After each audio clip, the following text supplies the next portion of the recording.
Hello, everybody. Welcome to version 2.0 of the most genial conversation I'm going to have today between Jordan Genso and John Elgas, the two candidates for the Michigan 22nd District Senate seat. Jordan is the Democratic candidate and John is the Libertarian candidate. And in the interest of open communication and free conversation, we're going to talk about some fun stuff today. And you guys excited? I'm very excited. Definitely. Okay, awesome. I'm torn between just listing the things I'd like to talk to you about or just wading through the minefield. Yeah. No heads up. Just I'm okay with being sprung. Yeah. Well, took an interesting turn right out the gate. Thanks, John. Yeah, not a problem. All right, I'm going to try and play the role of the voting public in this conversation. I know last time we did this, we did a lot of deep dive talking into taxes and boring shit. That's also very important. Yeah. yes. So today we're going to talk about really charged shit that is often single voter issue important. Yeah. So unpacking them one at a time. I'm going to get you your bearings. The items I have on the docket for today include, and hopefully we'll get to them all. There's no commitment that we will. But guns and gun control, LGBTQ plus rights, also known as human rights, racism, ageism, sexism, all of the isms, and abortion. All hot topics and all sometimes difficult to talk about without getting into a fight. Yeah. Yeah. So, does anybody have a preference? Do either of you have did any of those go, oh my gosh, I really can't wait to talk about that? I mean, I like discussing any of the culture topics. Yeah. Some are more relevant to a state legislative race than others, but even beyond what we'll be able to influence as the next state senator for this district, I think it's totally fine to have the discussion at even the national level of, okay, something like gun control, if you wanted to start there.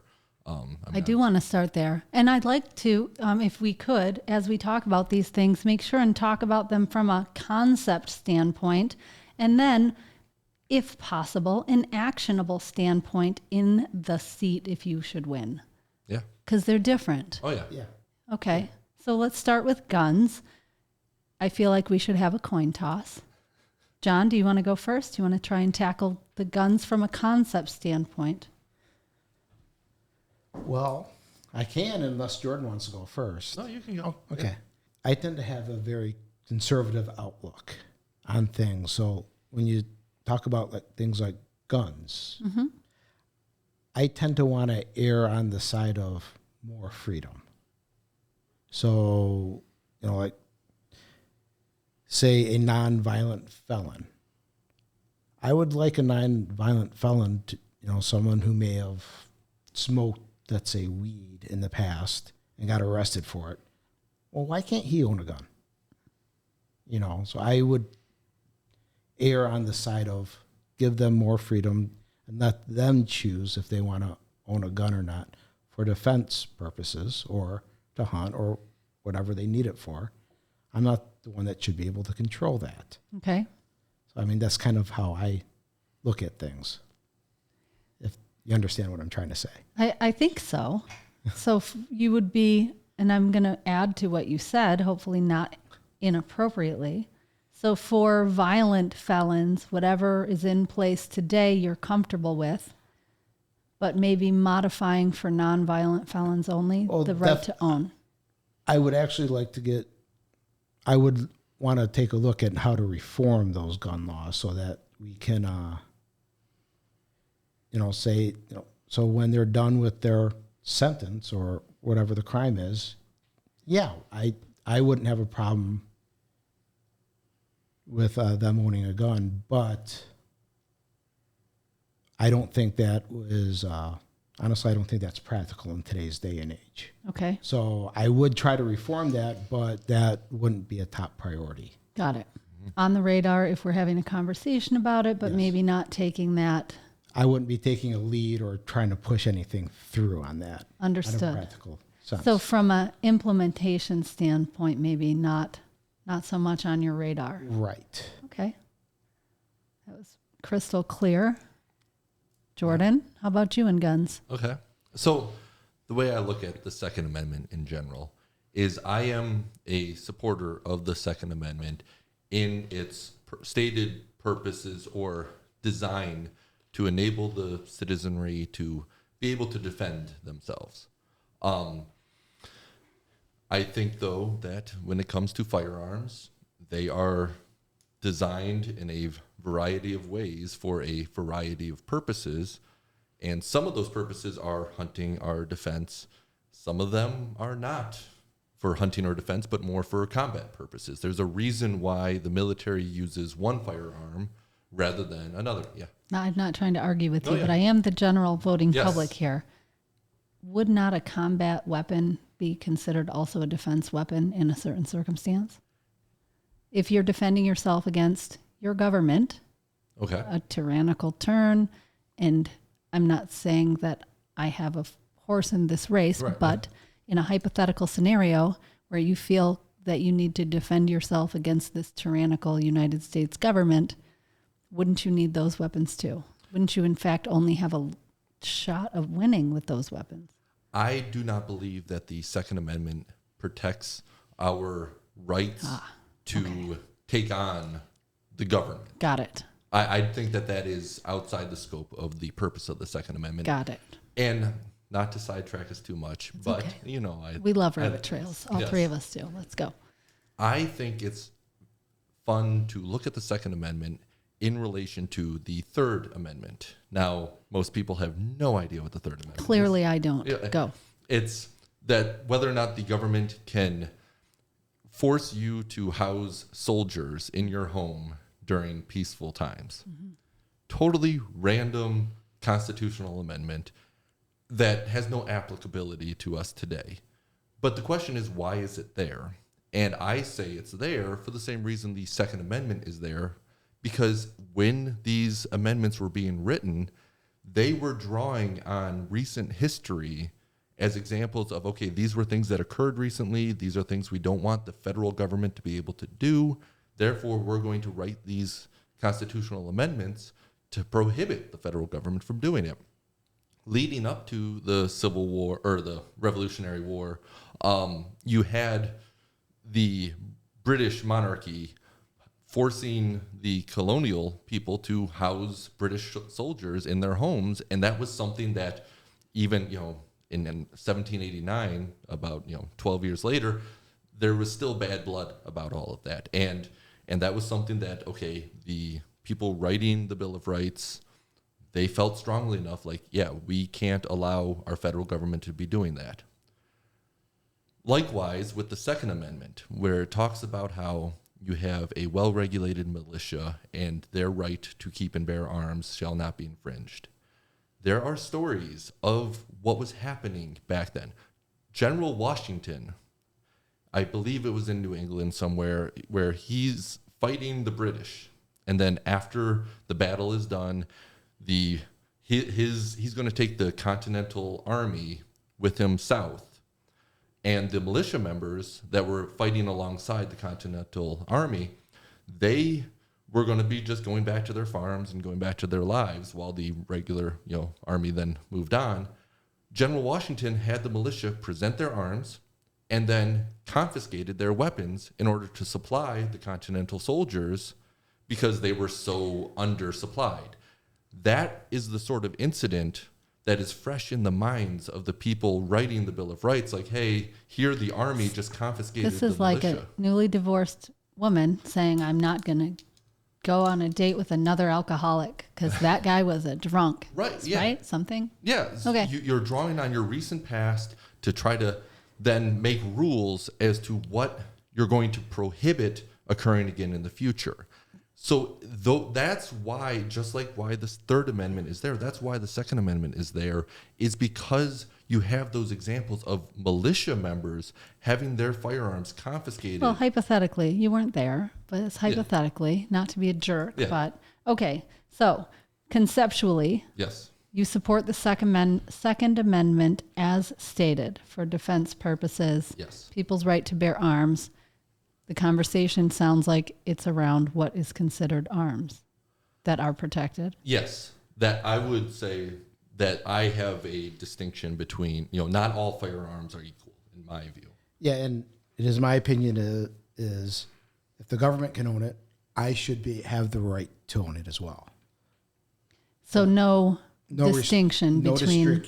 distinction because as I know it was one of the founding fathers, I believe it was Jefferson, though, that said that we have the right and moral responsibility to overthrow a tyrannical government. Okay. And it is for that reason that we have the Second Amendment. So when our government gets out of hand, we can overthrow it with weapons if need be. Okay. So another. Now I'm saying that's not also the first way. And you weren't there, so Yeah, it's all I just wasn't. hearsay. I wasn't. This isn't court either. Yes. All right. So back to Jordan. For an implementation conversation, is there anything that rises as an actual actionable item? Yes and no. Now, a lot of what I would like to see occur with regards to firearms is at the national level, because when it comes to regulating which type of firearms you're going to allow the population to have, if you do it on a state-by-state basis, the state borders are so porous, it really doesn't matter. Oh, I can't. This is going to feed right over to abortion next, I think. But so I take the view, okay, we currently regulate fully automatic firearms pretty strictly, and I am a strong advocate for those restrictions. And likewise, I would point to those as being fairly successful at keeping them out of the hands of people who want to do a mass shooting. Like you hear about school shootings, they're occurring with the firearms that are readily available to the general public, not those like fully automatic firearms, which are more strictly regulated. And it's not because that shooter wouldn't prefer a fully automatic firearm. Surely, if that's their intent, is to kill as many people as possible, they would acquire a fully automatic firearm to do so if they could. But the regulations are in place, and it successfully prevents them from acquiring those. So I point to that as evidence that gun laws can work. And B, I view that as totally within the bounds of the Second Amendment, not a violation of it. And so, I mean, when you say that you would think the public should have any firearm that the government can have, do you think that those restrictions on fully automatic firearms violate the Second Amendment? Yes, I do. Okay. Yes, yeah. Because the Second Amendment states shall not be infringed.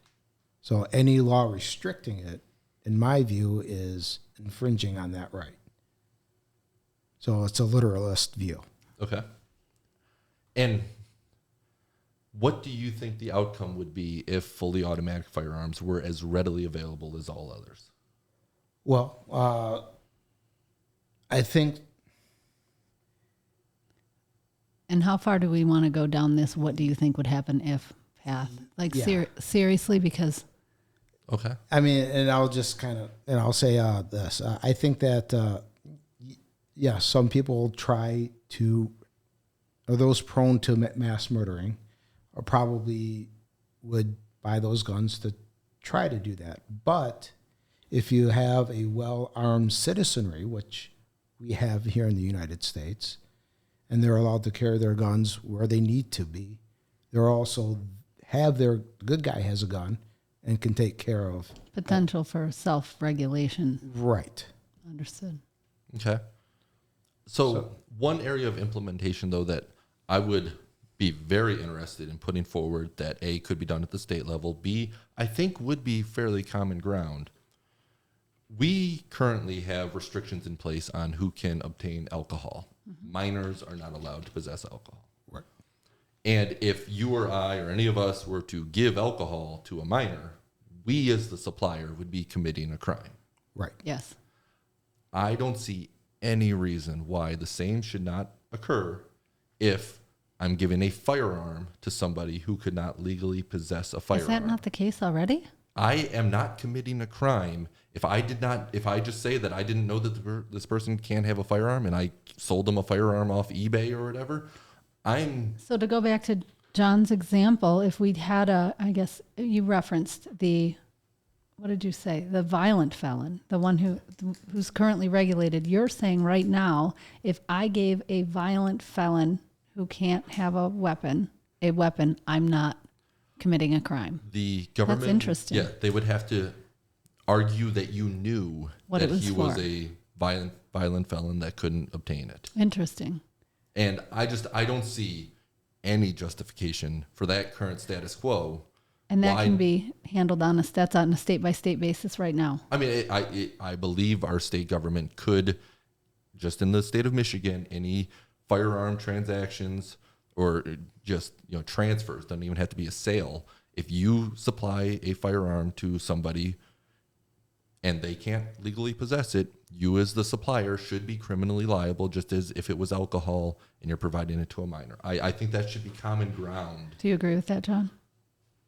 Under our current system, Yeah. yes. Got it. But here's a question for you. What happens if I steal your gun and go out and commit a crime? Are you still responsible for supplying me the gun? No more so than if it was alcohol and a kid breaks into your garage and steals alcohol out of your garage, you're not going to be criminally liable. Now, do I believe that gun owners should have a responsibility to secure their firearms and potentially be criminally liable if their firearms are not properly secured? I am definitely open to those regulations, depending on, obviously there's a line at which, it's too burdensome. But yes, I mean, if somebody is reckless and just leaving a firearm, in your case, if fully automatic firearms are legal, if they just left one on the side of, at the sidewalk, like they would a bike, and somebody comes along and takes it, and that's a reckless behavior, that should be criminal.